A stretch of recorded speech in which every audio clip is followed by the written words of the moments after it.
Yeah, well, first of all, what has happened this year has had a massive effect on many levels on everybody.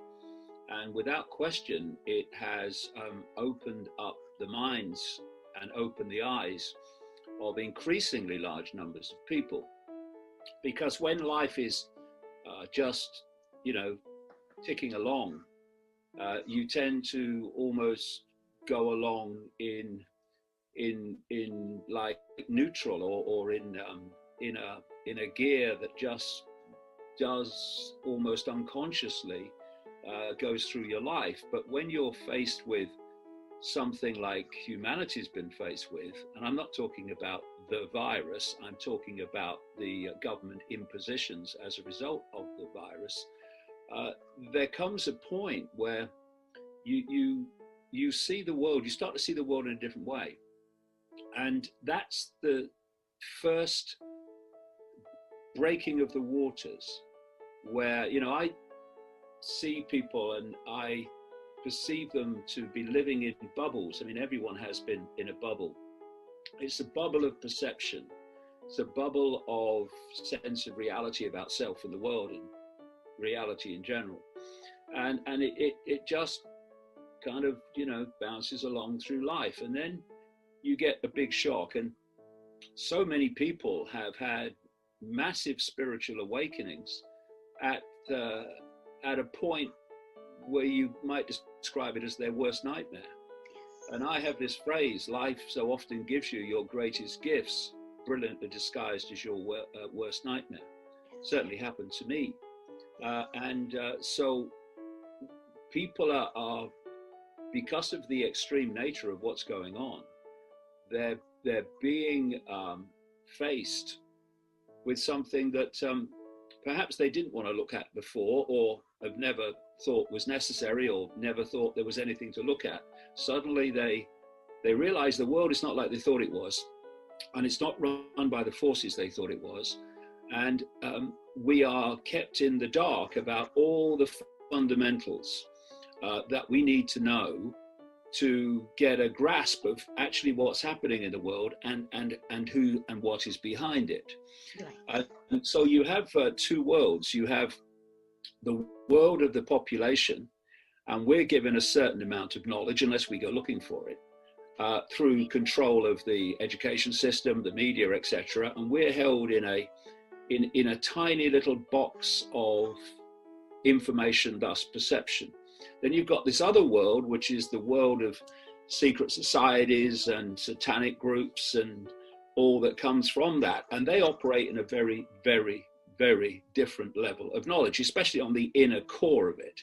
Mm-hmm. And yes, a lot of that knowledge is about the designs they have for the world, but the key knowledge that they want to keep from us was well summarized in your introduction.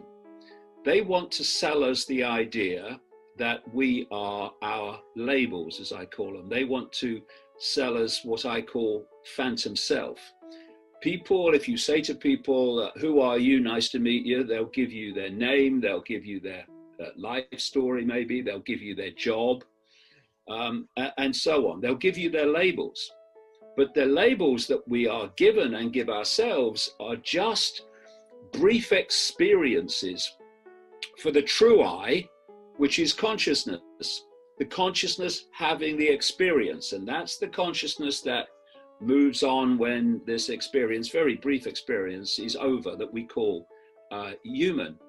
And so 30 years ago, I've always been kind of open. I've rejected religion, and I've rejected the scientific version that we're all a cosmic accident and life's a bitch and then you die.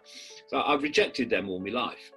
But I never really started looking at, okay, so how do I see it then?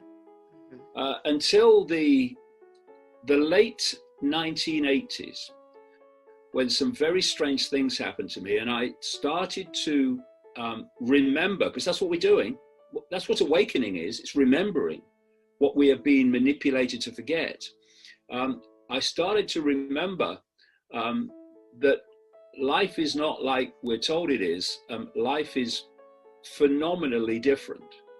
And to keep us under control, the control of the few of the many, we have to be kept from that knowledge of the true self. Because once you emerge to that, you're not going to be controlled. You're not going to submit to face masks and all this other imposition. You're just not going to do it. So they have to keep us in label consciousness, as I call it. I am my labels. And what does that say? I am limited. I have no power. And I must hand my life to other people in authority to tell me what to do. So all that that memory started to emerge in the latter part of the 1980s, and particularly in 1989, when some real strange things happened to me. First of all, from very early 1989, whenever I was in a room alone, I felt like I wasn't alone. There was another presence there. And this went on all the way through 1989 into early 1990. And as those months passed, this presence became more and more tangible and obvious to me. So when we went in towards the spring of 1990, I was in a hotel room. I was working for the BBC. I used to be a television presenter. I'm in this empty hotel room just across from the BBC in London. And this presence was so tangible that I was sitting on the edge of the bed, and I just said out into the room, look, if there's something there, would you please contact me, because you're driving me up the wall. And a few days later, I was just 10 minutes walk from here with my son. We were going into a news shop. Actually, we're going into a cafe, but we're outside a news shop at the time. And someone came over to me to talk to me. My son, Gareth, little boy then, big strapping lad now, he went into the news shop. So when this conversation was finished, I went in to say, come on, Gaz, we'll go and get something to eat. And as I looked at him, he's looking at the books. It was like, well, what I would say now, I didn't realize it at the time, was an electromagnetic field suddenly descended around me. And what I heard, this is March 1990, what I heard was, go and look at the books on the far side. It wasn't a voice, it was a very strong thought form that went through my mind. Go and look at the books on the far side. And what was happening is that I was feeling this strange atmosphere around me. It's electromagnetic field, I see that now. Mm-hmm.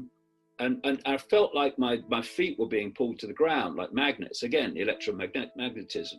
And so I'm in a daze, and I walk across to the books, and there's only a few books in this news shop, and they were all romantic novels. I knew that shop very well.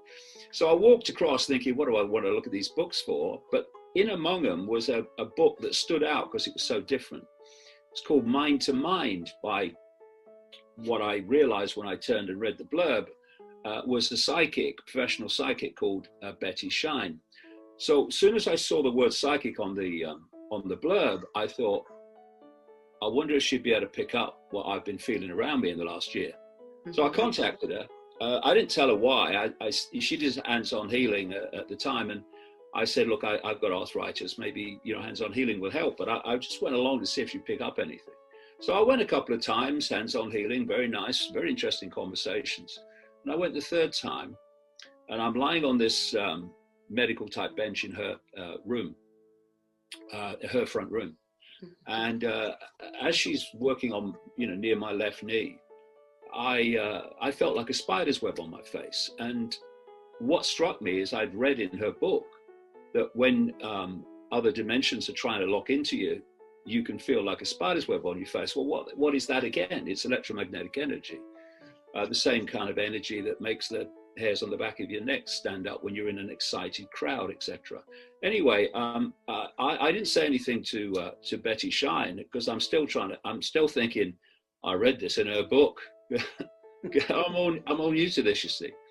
And then suddenly she launches her head back, and she said, "My God, this is powerful. I've got to close my eyes for this one."